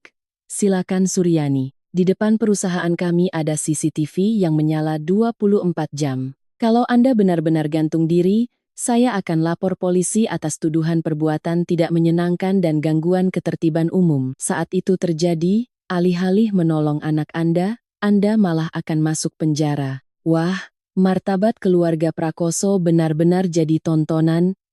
Kakau. Dasar wanita jalang. Suryani kehabisan kata-kata karena marah, dan setelah beberapa saat baru bisa berteriak. Aku tidak peduli. Pokoknya kembalikan uang anakku. Anakku hancur gara-gara kamu? Saya yang menghancurkan? Saya mendengus tak percaya. Dia sendiri yang selingkuh, memelihara pelakor pakai uang saya, dan berakhir seperti ini. Suryani, kalau Anda benar-benar peduli pada anak Anda, suruh dia cari kerja buat bayar utang, bukannya malah telepon saya dan bikin keributan. Anda sepertinya punya banyak waktu luang. Kerja, anakku itu seorang direktur, bagaimana mungkin dia bekerja di bawah orang lain? Suryani menjawab dengan nada tidak terima. Elara, dengar baik-baik. Kalau kamu tidak mengembalikan uangnya, aku akan duduk mojok di depan rumahmu setiap hari. Aku tidak akan biarkan kamu hidup tenang. Silakan, jawabku meremehkan. Rumahku dijaga satpam, kalau Anda bikin keributan di depan pintu, Anda akan langsung diusir. Kalau Anda terluka, jangan salahkan saya, ya. Saya langsung menutup telepon dan melempar ponsel ke sofa. Suryani benar-benar tak tertolong. Di saat kritis begini, dia masih membanggakan anaknya sebagai direktur yang tak boleh kerja rendahan. Benar-benar konyol dan menyedihkan. Saya meminum segelas air putih. Bima dicampakkan Clara, dan ibunya terus-terusan berteriak di sampingnya. Kepalanya pasti mau pecah sekarang, tapi ini belum cukup. Saya akan membuatnya merasakan seluruh penderitaan dan keputusasaan. Saya akan membuatnya merasakan sampai ke sumsum tulang betapa mengerikannya akibat dari pengkhianatannya. Sudah saatnya saya menunjukkan identitas asli saya. Kalau dia tahu bahwa saya adalah ahli waris tunggal Wijaya Group dan memiliki kekayaan jauh di luar bayangannya, wajah seperti apa yang akan dia tunjukkan? Saya menelepon sekretaris saya. Besok jam 10 pagi, siapkan konferensi pers di kantor pusat Wijaya Group. Aku akan secara resmi mengungkap identitasku dan bocorkan juga sedikit soal hubungan kotor Bima dan Clara pada media. Mari kita buat pesta yang meriah. Baik, Nona, akan segera disiapkan. Keesokan paginya setelah sarapan, Kepala pelayan mendekat dengan hormat dan berkata, "Nona, mobil sudah siap. Di kantor pusat grup, semua persiapan juga sudah selesai. Para wartawan sudah menunggu di ruang konferensi." Saya mengangguk, masuk ke ruang ganti dan mengenakan rok setelan jas hitam pesanan khusus. Saya memakai sepatu hak tinggi perak, menyanggul tinggi rambut saya untuk memperlihatkan jenjang leher yang ramping. Di pergelangan tangan, saya memakai jam tangan bermerek edisi terbatas. Penampilanku ini 10 kali lebih mahal daripada masa-masa Jaya Bima dulu. Wanita di dalam cermin memancarkan tatapan tajam dan aura yang mengintimidasi. Bukan lagi Elara Wijaya yang lemah dan selalu menahan diri di depan Bima. "Ayo berangkat," ucapku sambil mengangkat dagu menuju pintu depan. Begitu saya keluar dari gerbang villa, sebuah mobil Rolls-Royce Phantom hitam sudah menepi dengan tenang. Sopir yang bermandikan cahaya mentari dengan sopan membukakan pintu dan membungkuk hormat. "Silakan, Nona." Tetangga sekitar yang mendengar keramaian menengok dari balik jendela. Mereka tak bisa menyembunyikan keterkejutan melihat pemandangan ini. Dulu mereka mungkin hanya mengira saya putri dari keluarga kaya biasa. Tak ada yang membayangkan saya adalah sosok penting yang dijemput dengan sedan super mewah seperti ini. Saya masuk ke dalam mobil dengan anggun, jok kulit yang empuk, interior mewah namun elegan. Segala sesuatu di dalam mobil ini memancarkan aroma uang. Mobil melaju tenang meninggalkan kompleks perumahan elit menuju kantor pusat Wijaya Group di kawasan pusat bisnis Surabaya. Sambil memandang pemandangan luar dari balik kaca, saya bersumpah dalam hati. Hari ini, aku akan menunjukkan pada dunia siapa sebenarnya Elara Wijaya. Bima Prakoso dan Clara Anindita. Aku akan membuat kalian menyesal dan ketakutan atas semua yang telah kalian lakukan di masa lalu. Sekitar 30 menit kemudian, mobil tiba di kantor pusat Wijaya Group. Gedung pencakar langit berlantai 80 ini adalah salah satu bangunan ikonik di Surabaya dan salah satu aset milik keluarga kami. Begitu mobil berhenti dan saya turun, Direktur Budi, CEO grup kami, bersama jajaran direksi sudah menyambut saya dengan hormat di depan pintu. "Selamat datang, Nona Elara," sapa Direktur Budi. Ya, saya mengangguk, lalu masuk ke dalam gedung dengan pengawalan mereka. Lobi sudah dipenuhi oleh para wartawan. Begitu saya masuk, semua kamera tertuju padaku, dan kilatan lampu kilat menyala tanpa henti. Wartawan berebut mendekatiku. "Ibu Elara, apakah benar Anda adalah ahli waris Wijaya Group?" "Ibu Elara, kenapa selama ini Anda menyembunyikan identitas Anda?" "Ibu Elara, apakah kebangkrutan perusahaan Bima Prakoso benar-benar berhubungan dengan Anda?" Saya mengangkat tangan untuk menenangkan mereka. Dengan senyum tipis di wajah, saya berbicara dengan suara yang jelas dan tegas. "Semuanya, tolong tenang sebentar. Saya tahu kalian punya banyak pertanyaan, nanti di konferensi pers, saya akan menjawab semuanya." Di bawah panduan Direktur Budi, saya memasuki ruang konferensi dan duduk di kursi tengah. Ruangan itu dipenuhi oleh media nasional dan tokoh-tokoh bisnis terkemuka. Saya menyapu pandangan ke arah mereka, memegang mikrofon, dan perlahan membuka suara. "Selamat pagi semuanya. Saya Elara Wijaya, ahli waris tunggal dari Wijaya Group." Hanya dengan satu kalimat itu, ruangan langsung riuh rendah. Wartawan kembali heboh dan kilatan kamera menyala bertubi-tubi. "Ibu Elara benar-benar ahli waris Wijaya Group? Terlalu mengejutkan." "Ibu Elara, Wijaya Group adalah konglomerat terkemuka dengan aset ratusan triliun rupiah. Mengapa Anda sebagai ahli waris tunggal menikah dengan Bima Prakoso dan bahkan mendanai usahanya?" "Ibu Elara, apakah kebangkrutan perusahaan Bima Prakoso sengaja Anda rencanakan?" Saya tersenyum tipis dan menjawab dengan tenang.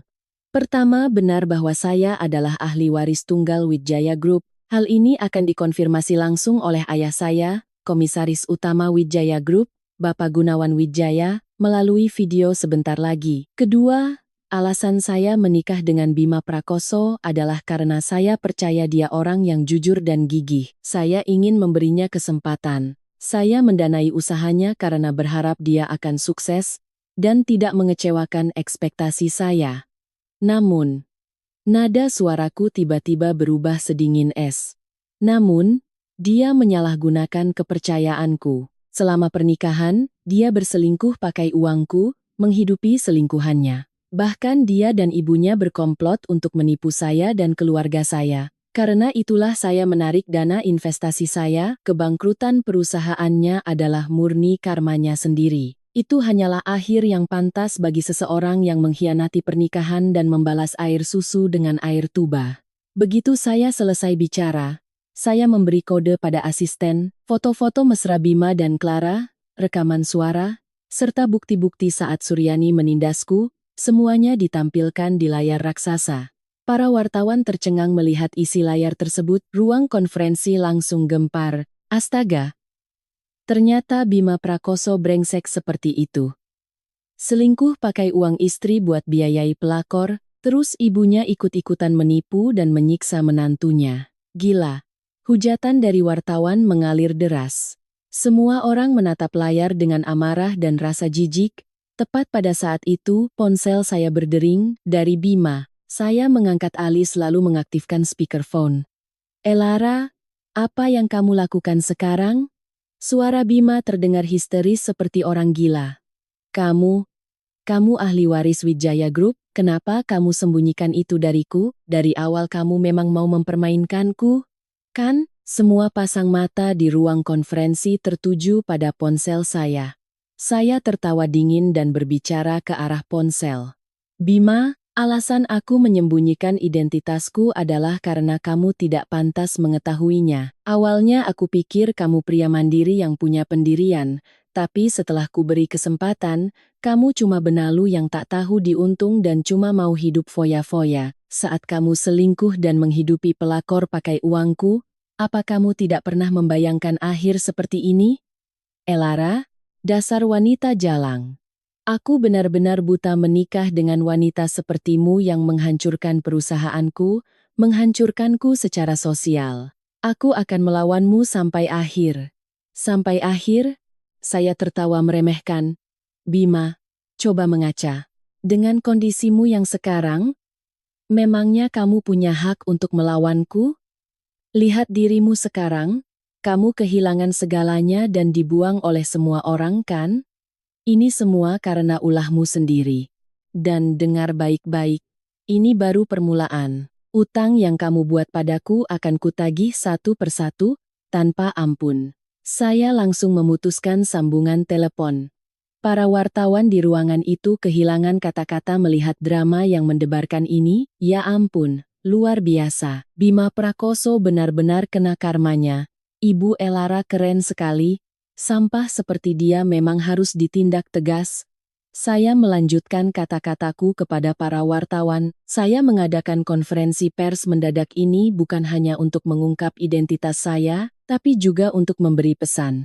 Siapapun yang mengkhianati pernikahan dan tidak tahu balas budi, pasti akan menerima hukuman yang setimpal. Saya juga memperingatkan siapapun yang berani menargetkan saya atau keluarga Wijaya. Ketahuilah batasan kalian dan jangan bertindak sembarangan. Tepat saat itu, video ayah saya muncul di layar raksasa.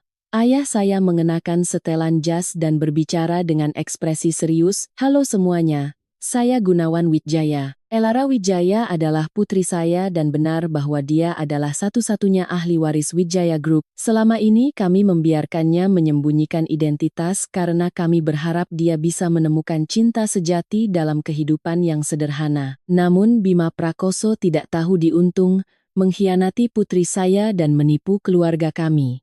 Lewat kesempatan ini, saya tegaskan, keluarga Wijaya tidak akan pernah memaafkan Bima Prakoso maupun keluarganya. Kami akan mengerahkan seluruh sumber daya kami untuk menuntut pertanggungjawaban hukum darinya dan menagih semua utang yang dia buat kepada putri saya. Kata-kata ayahku menjadi konfirmasi mutlak atas identitasku, sekaligus pukulan mematikan bagi Bima. Setelah konferensi pers selesai, tepat saat saya melangkah ke lobi, Suryani menerobos masuk bagai orang gila. Elara Wijaya, kembalikan nyawa anakku. Hancur sudah hidup anakku. Keluar kau. Suryani mencoba menerkamku, tapi langsung dihalangi oleh para satpam. Suryani, Apakah Anda belum juga sadar? Tegurku dingin. Anak Anda jadi begini murni karena karmanya sendiri. Tidak ada hubungannya dengan saya. Kalau Anda terus membuat kerusuhan di sini, saya perintahkan satpam untuk mengusir Anda dengan kasar. Usir saja. Coba kalau berani. Suryani memelotiku dan berteriak, "Kamu yang menyembunyikan identitasmu dan mempermainkan kami ibu dan anak, kamu menghancurkan perusahaan anakku dan menghabisinya secara sosial. Bayar ganti rugi." Ganti rugi? Saya tertawa tak percaya. Saya tidak menuntut kompensasi kerusakan mental dari Anda saja sudah untung. Anak Anda berselingkuh dan Anda ikut membantunya. Utang yang kalian buat pada saya itu tidak akan bisa terbayar meski kalian kerja seumur hidup. Berani-beraninya Anda menuntut ganti rugi. Saya memberi kode pada satpam untuk mengusirnya sambil diseret keluar. Suryani terus mengutuk, tapi aku hanya tertawa dingin. Bima Prakoso. Suryani Prakoso. Mimpi buruk kalian baru saja dimulai. Saat itu, Direktur Budi mendekat dan berkata, "Nona Elara, Bima Prakoso terus-terusan menelepon. Apakah ingin diangkat? Tidak usah, gelengku. Pasti dia mau minta balikan atau minta uang. Bilang saja aku tidak punya waktu mengurusinya dan sampaikan ke pengacara untuk mempercepat proses gugatan. Pastikan dia mengembalikan semua utangnya padaku." Tak lama setelah Rolls-Royce saya meninggalkan kantor pusat, sekretaris saya mengirim pesan, "Nona, Bima Prakoso menunggu di depan gerbang grup. Dia bilang harus bertemu Nona." Dia menangis dan memohon ingin balikan. Suasananya sangat riuh. Saya tertawa sambil berkata pada sopir, "Putar balik mobilnya." Pas sekali, tadi aku belum sempat menghinanya dengan benar, dia malah datang sendiri. Mobil kembali menuju gedung Wijaya Group. Dari jauh terlihat kerumunan orang. Di tengah kerumunan itu, berdirilah Bima. Dia memegang tas usang, rambutnya berantakan, dan jasnya kotor. Saat melihat mobil saya, dia melambaikan tangan dengan putus asa seolah menemukan tali penyelamat. Begitu mobil berhenti dan saya turun, Bima menerobos kerumunan, berlari ke arah saya, dan langsung bersujud di tanah. Tas di tangannya jatuh dan dari dalamnya menggelinding keluar apel layu, sisir kayu yang catnya sudah mengelupas, dan jepit rambut plastik murahan. "Elara, aku salah. Aku benar-benar salah." Bima memeluk kakiku dan menangis keras. "Seharusnya aku tidak mengkhianatimu, seharusnya aku tidak pakai uangmu untuk selingkuh. Seharusnya aku tidak cuma dengar kata ibuku dan ikut menyiksamu. Tolong beri aku satu kesempatan lagi. Ayo kita mulai dari awal. Aku janji akan bersikap sangat baik padamu. Aku tidak akan bertindak bodoh lagi." Orang-orang di sekitar terkejut. Mereka mengeluarkan ponsel dan merekam kejadian itu. Ya ampun, itu Bima Prakoso yang lagi viral kan? Dia minta balikan, menyedihkan sekali. Sudah bersujud, mohon-mohon. Hadiahnya murahan begitu pula. Ibu Elara kan ahli waris Wijaya Group. Mana mungkin dia mau balikan sama sampah begitu? Dengan ekspresi jijik, saya berusaha melepaskan kaki saya dari pelukannya, tapi Bima mencengkeramnya terlalu kuat. "Bima, kamu tidak malu? Aku saja malu setengah mati melihatmu." "Tidak, Elara, aku tidak akan melepaskanmu." Bima menangis makin histeris. "Aku tahu aku salah. Aku tahu aku tidak pantas untukmu, tapi aku benar-benar mencintaimu. Kemarin-kemarin aku cuma capek, aku ditipu sama wanita Clara itu. Sekarang aku sudah tahu sifat aslinya. Di hatiku cuma ada kamu, Elara. Aku sungguh-sungguh mencintaimu." Saya menatapnya merendahkan dan tertawa. "Bima, kamu tidak mencintaiku. Kamu mencintai uang keluarga kami. Dulu saat kamu belum tahu identitas asliku, kamu mengkhianatiku. Sekarang setelah tahu aku ahli waris Wijaya Group, kamu berlutut minta balikan. Apa kamu pikir aku ini bodoh? Bukan, Elara. Aku benar-benar mencintaimu. Dulu aku sempat hilaf, tapi sekarang aku sudah bertobat sungguh-sungguh.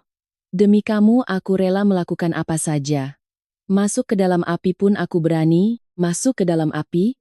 Saya mengangkat alis dan menatapnya. "Kalau begitu, Coba merangkak dari sini sampai ke ujung jalan sana. Kalau kamu merangkak sampai sana lalu merangkak kembali lagi ke sini, aku akan pertimbangkan. Bima terpaku sejenak, wajahnya seketika pucat memutih lalu membiru. Orang-orang di sekitar berbisik-bisik, menganggap permintaanku mungkin berlebihan, tapi sebagian besar setuju bahwa itu adalah hukuman yang pantas. Merasakan tatapan orang-orang di sekitarnya, wajah Bima memanas dan dia ragu-ragu. Kenapa, tidak bisa? Saya mencibir. Bima, menderita sedikit saja tidak mau, tapi bilang rela melakukan apa saja demi aku. Kamu bukan sungguh-sungguh mau balikan. Kamu cuma mau jadi benalu dan hidup enak pakai uangku lagi, kan? Tidak, bukan begitu. Bima berteriak panik. Elara, aku benar-benar bertobat. Tolong beri aku kesempatan. Lihat, aku belikan hadiah buat kamu. Ini kubeli dengan sepenuh hati. Sisir ini aku cari di berbagai pasar, dan jepit rambut ini model yang kamu suka dulu. Melihat barang-barang rongsokan murah yang berserakan di tanah, saya benar-benar ingin tertawa. Bima, kamu pikir karena aku jatuh miskin di matamu sebelumnya, kamu bisa melempar sampah-sampah ini dan aku akan terharu? Untuk Clara, kamu sanggup membelikan cincin berlian puluhan miliar rupiah dan tas ratusan juta. Tapi untukku, kamu cuma sanggup kasih barang seperti ini. Kamu menghinaku? Hah? Bukan begitu. Elara, aku tidak punya uang lagi. Cuma ini yang bisa ku beli. Suara Bima makin pelan, matanya dipenuhi rasa malu dan merana. Tidak punya uang? Saya mendengus remeh. Saat kamu menghamburkan uangku seperti air untuk pelakor itu, apa kamu tidak pernah membayangkan hari ini akan tiba? Sekarang, setelah jatuh miskin, kamu datang memohon padaku dan berharap aku akan kasihan. Bima, dengar baik-baik. Biarpun aku hidup sendiri seumur hidupku, aku tidak akan pernah mau balikan dengan orang licik, serakah, dan tak tahu balas budi sepertimu. Saya berteriak pada satpam yang berdiri di samping. Seret orang ini, buang jauh-jauh. Jangan biarkan dia merusak pemandangan di depan mataku. Baik Nona. Para satpam segera maju untuk menyeret Bima. Elara, tolong jangan begini, aku sungguh-sungguh mencintaimu. Bima memeluk kakiku dan menolak melepaskan. Aku tahu kamu masih marah. Kamu boleh memukulku, memakiku. Asalkan kamu memaafkanku, aku rela melakukan apa saja. Pukul aku. Tolong, tanganku terlalu berharga untuk mengotori diri memukulmu. Saya memberi isyarat pada satpam dengan tatapan dingin, seret saja dia. Terserah kalau harus sedikit kasar. Para satpam tanpa ragu lagi melepaskan cengkeraman Bima dengan paksa dan menyeretnya pergi. Bima meronta-ronta gila-gilaan dan berteriak, Elara, aku tidak akan menyerah. Aku akan terus menunggu sampai kamu memaafkanku.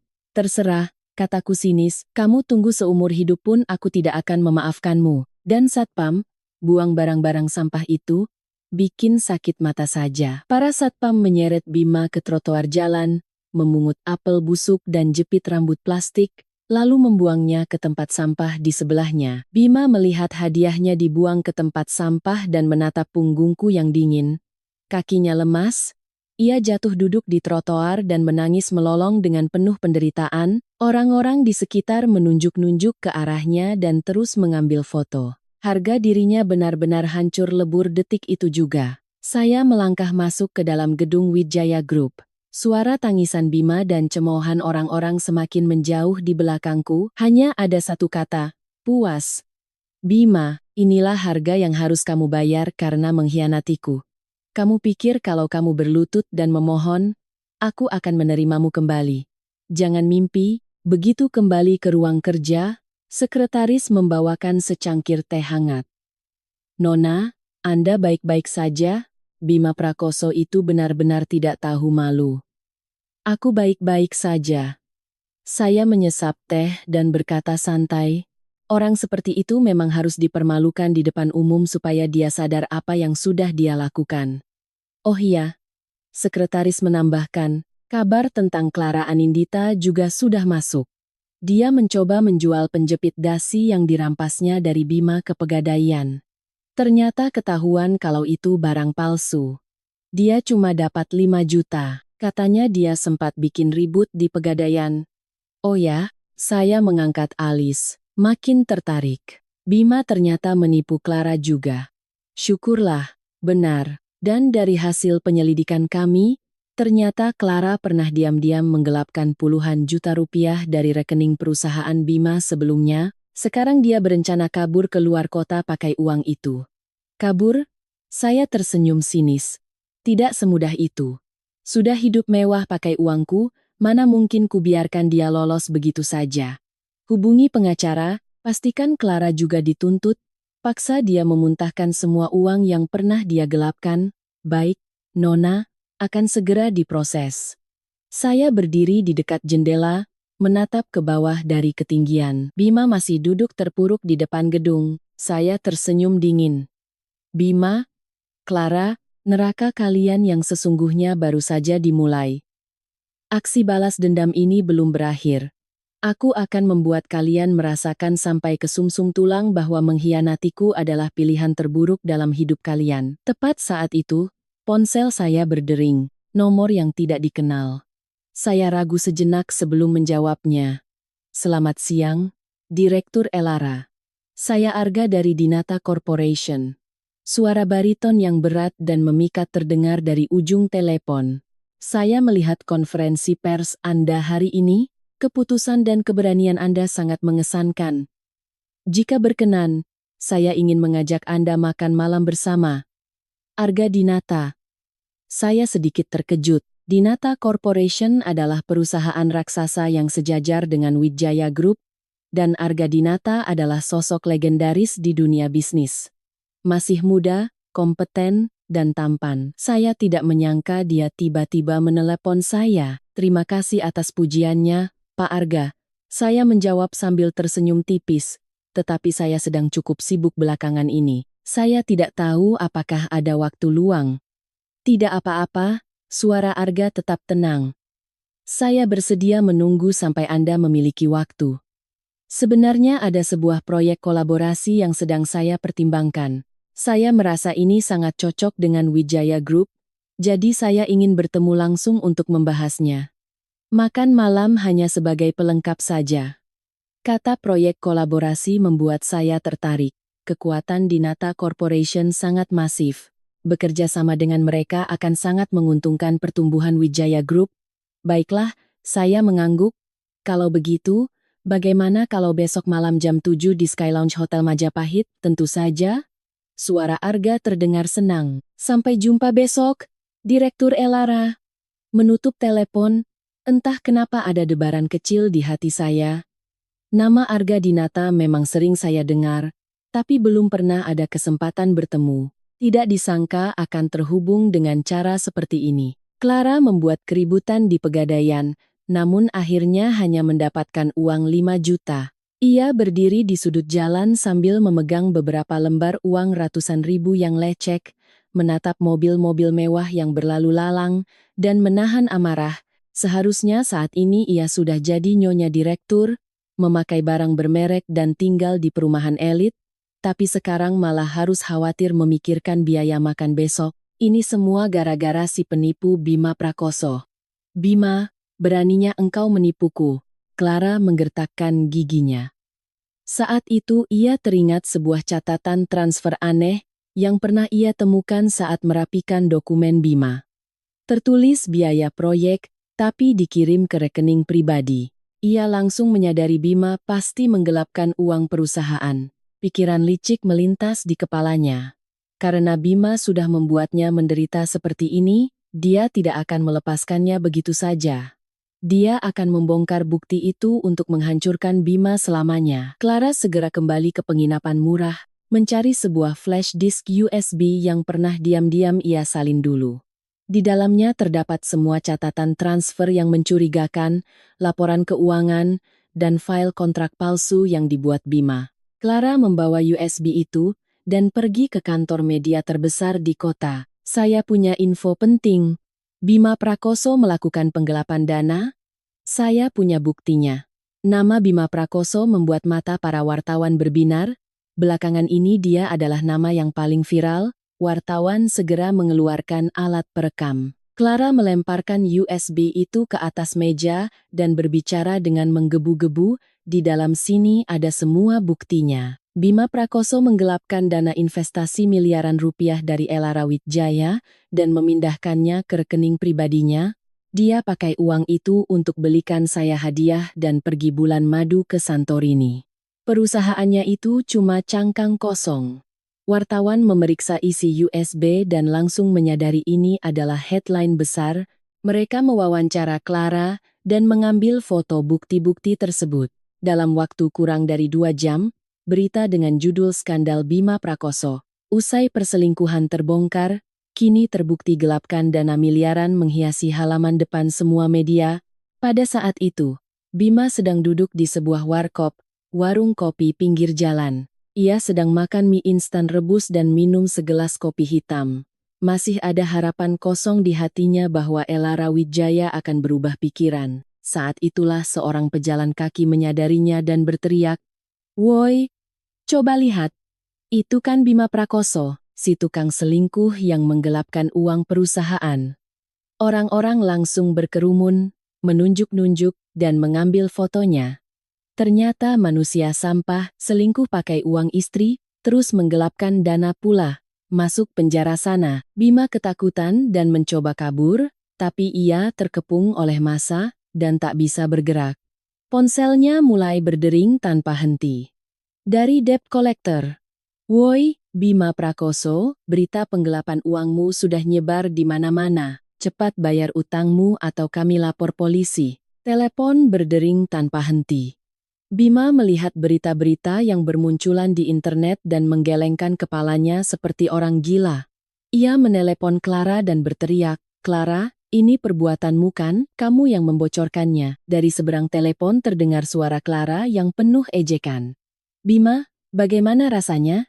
"Iya, aku yang membocorkannya." "Siapa suruh kamu menipuku? Masuk penjara sana dan bayar dosa-dosamu seumur hidup. Besok aku mau pindah kota. Jangan harap kamu bisa mencariku lagi." Clara langsung mematikan telepon dan memblokir nomornya.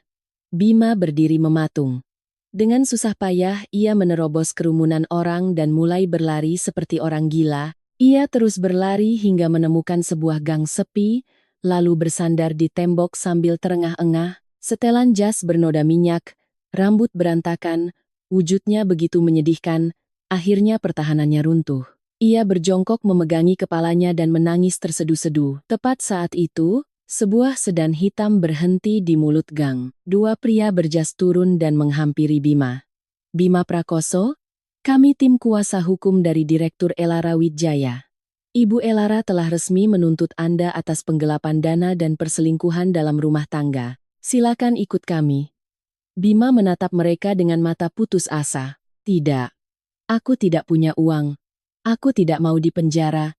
Itu bukan wewenang Anda untuk memutuskan," kata sang pengacara dingin. "Semua aset atas nama Anda telah dibekukan. Baju yang Anda pakai dan barang-barang Anda akan dilelang untuk membayar utang."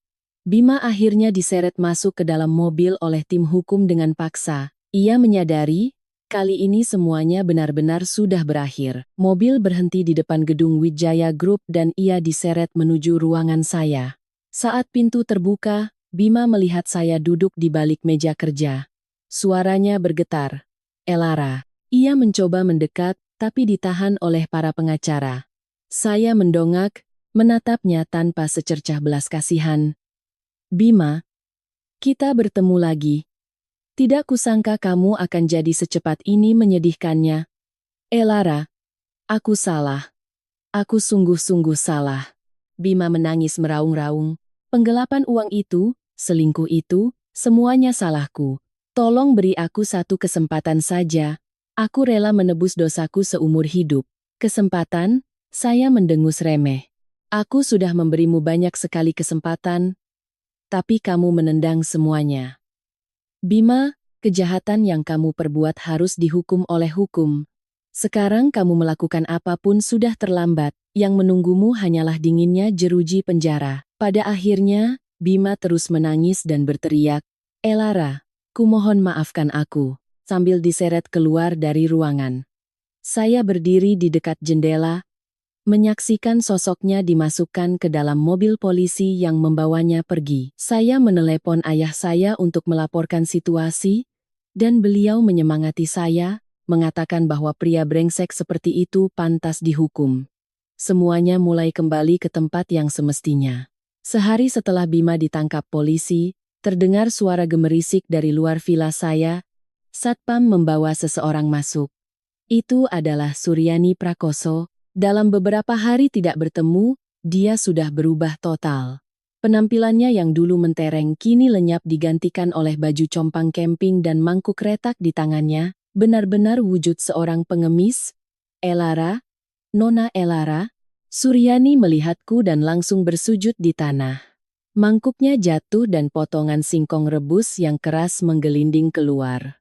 Tolong kasihani orang tua renta ini, beri aku sedikit uang, aku kelaparan.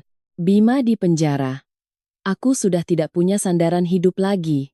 Meskipun ia menangis memeras air mata, matanya tetap rakus melirik perabotan mahal di ruang tamuku. Saya bersandar di sofa, menatapnya dingin dari atas. Suryani, sekarang baru datang mengemis padaku. Dulu waktu Anda menindas saya, sepertinya Anda tidak pernah membayangkan hari ini akan tiba. Elara, aku salah. Aku benar-benar hilaf. Suryani menundukkan kepalanya dalam-dalam sampai dahinya memerah. Tolong kasihani orang tua ini, berikan sedikit uang untuk makan. Begitu Bima keluar, kami pasti akan membalas budi. Membalas budi? Saya tertawa tak percaya. Bagaimana Anda akan mengembalikan anak yang hilang dariku, atau bagaimana cara kalian membayar utang kalian padaku? Suryani, sekarang berpura-pura kasihan tidak akan meluluhkan hatiku. Saya memerintahkan Satpam untuk membawa sampah sisa makanan dari dapur kemarin. Satpam segera membawakan sebuah baskom berisi nasi sisa, sayur basi, dan tulang ayam. Suryani melihatnya dan wajahnya langsung berubah. Ia berteriak, Elara Wijaya, kenapa kamu kasih aku makanan seperti ini? Memangnya ini makanan manusia? Ini sesuai dengan porsi Anda, ucapku dingin. Suryani, posisi Anda sekarang adalah pengemis. Dikasih makan saja harusnya bersyukur. Masih merasa diri Anda ibu direktur? Makanan basi ini adalah sisa belas kasihan terakhir dariku untuk Anda. Suryani marah dan menepis baskom itu hingga makanannya tumpah ke lantai. Aku tidak mau makan sampah ini, beri aku daging, ikan, dan uang. Kamu kan orang kaya, 5 triliun rupiah itu uang kecil bagimu, kan? Keluarkan sekarang, kalau tidak, aku akan tidur berguling-guling di depan rumahmu dan menyebarkan gosip bahwa kamu menelantarkan mertua. Mertua? Saya mencibir. Suryani, saya dan Bima sudah resmi bercerai. Anda bukan mertua saya lagi. Saya tidak punya kewajiban merawat Anda. Kalau Anda terus bikin keributan di sini, saya bisa sediakan makanan penjara di sel sebelah anak Anda. Silakan bersiap-siap. Mendengar ancaman itu, nyali Suryani ciut. Ia tak berani berteriak lagi dan mulai kembali menangis memohon, tapi saya tidak bisa melupakan hari di mana saya kehilangan bayi saya, dan hari saat ia mencuri barang peninggalan ibu saya untuk diberikan pada si pelakor. Saya memerintahkan Satpam untuk mengusirnya keluar gerbang. Suryani terus memaki saat diseret keluar, tapi alisku tak berkerut sedikit pun. Melihat sosok punggungnya yang melas, saya hanya merasa itu patut disyukuri. Tepat saat itu, telepon dari pengacara masuk, bukti penggelapan Bima sangat kuat dan sebentar lagi dia akan disidang. Rumah kontrakan kecil atas nama Suryani juga akan disita dan dilelang untuk melunasi utang-utangnya padaku. Saya yang merasa puas dan meminta agar Bima mendapat hukuman yang setimpal. 1 minggu kemudian, sidang Bima digelar, saya hadir mengenakan setelan jas putih yang elegan. Di luar gedung pengadilan dipenuhi wartawan dan saya hanya meninggalkan kalimat singkat, keadilan pasti menang, sebelum masuk ke ruang sidang. Di kursi terdakwa, Bima mengenakan baju tahanan dengan wajah kuyu. Tak lama kemudian, Suryani juga masuk dengan pakaian lusuh, memanggil nama anaknya sambil menangis histeris, hingga akhirnya diamankan oleh petugas pengadilan. Sidang berjalan lancar, tim pengacara menyerahkan bukti nyata atas tindak penggelapan Bima. Ia hanya bisa menunduk tanpa bisa membantah sedikit pun. Jaksa menuntut hukuman penjara 15 tahun. Bima menangis dan meminta maaf padaku, mengatakan ia salah, tapi hatiku tetap membeku sedingin es. Akhirnya, hakim menjatuhkan vonis. Terdakwa Bima Prakoso terbukti melanggar Undang-Undang Tindak Pidana Korupsi, penggelapan dana, menjatuhkan hukuman 15 tahun penjara. Bima menangis meronta-ronta karena tak terima saat digiring keluar. Suryani jatuh terduduk di lantai sambil melolong dan akhirnya diseret keluar dari ruang sidang. Menyaksikan akhir yang menyedihkan bagi mereka berdua, saya merasa beban di dada saya akhirnya terangkat sepenuhnya. Setidaknya ini bisa menjadi pelipur lara untuk mendiang bayi saya. Setelah sidang selesai, saya mendapat kabar dari detektif swasta mengenai keberadaan Clara Anindita. Wanita itu pantang menyerah. Kini ia sering nongkrong di kafe lounge elit di kawasan Surabaya Barat dan sedang mendekati seorang konglomerat tua. Saya segera mengumpulkan semua bukti hubungan Bima dan Clara serta jejak kejahatan penggelapannya dulu, lalu mengirimkannya secara anonim kepada konglomerat tersebut. Hasilnya sesuai dugaan. Konglomerat itu marah besar. Dia tanpa ampun mengusir Clara dan merampas kembali semua barang bermerek yang telah ia beli untuknya. Kemudian, dia melempar Clara ke jalan, membuatnya jatuh dari tangga. Akhirnya, para penagih utang dari pinjaman online dan rentenir yang pernah dipinjam Clara menggunakan nama perusahaan Bima menemukannya. Mereka memukulinya dengan kejam sambil menagih utang sebesar 7 miliar rupiah. Akhirnya, Clara Anindita kehilangan segalanya dan menjalani hidup sebagai pengemis di jalanan. Suatu sore, mobil saya melewati jalan tempat ia biasa mengemis. Wanita yang dulu mengenakan pakaian desainer mewah itu kini berbalut pakaian compang camping, merangkak di aspal, meminta uang receh dari pejalan kaki. Ketika melihat saya, dia ketakutan dan memohon ampun, tapi saya melewatinya dengan tatapan dingin. Semua penderitaan yang kau alami sekarang adalah karma dari perbuatanmu sendiri, bisikku pelan. Setelah balas dendam berakhir, secercah cahaya baru muncul dalam hidup saya. Dia adalah Arga Dinata, Direktur Dinata Corporation. Dia dengan sabar menyembuhkan luka masa lalu saya, dan kami perlahan menjadi sepasang kekasih. Bersama-sama, Wijaya Group berkembang menjadi perusahaan nomor 1 di industri ini. Akhirnya, di hadapan banyak orang, Arga melamar saya. Saya menangis dan menerima lamarannya. Setelah itu, kami membangun keluarga yang bahagia. 15 tahun telah berlalu. Pada hari Bima Prakoso dibebaskan dari penjara, suami saya, Arga, dan saya datang untuk menjemputnya. 15 tahun di penjara telah mengubah pria parubaya yang dulu gagah menjadi seorang pria tua yang kuyu dan lemah. Ketika melihat kami berdiri berdampingan dengan bahagia, dia tidak bisa berkata-kata karena syok dan kesedihan yang mendalam. Saya memberitahunya bahwa ibunya, Suryani, telah meninggal sendirian karena sakit, dan Clara harus masuk rumah sakit jiwa karena trauma psikologis akibat dianiaya oleh para rentenir. Akhirnya, pertahanan Bima runtuh. Dia menyadari bahwa dia telah kehilangan segalanya karena dosanya sendiri. Dia berlutut dan memohon pengampunanku. Tapi saya tertawa dingin. Bima, hukuman terbesarmu adalah harus hidup seperti ini dan menyaksikan aku bahagia selama sisa hidupmu. Saat Rolls-Royce yang kami tumpangi melaju pergi, saya melihat Bima, yang tenggelam dalam keputusasaan, membenturkan kepalanya ke dinding penjara. Hidupnya telah berakhir di neraka yang ia ciptakan sendiri. Suami saya menggenggam tangan saya dengan hangat. Saya akhirnya terbebas dari karma masa lalu dan sedang melangkah menuju kebahagiaan sejati. Semuanya telah berakhir. Ya, benar,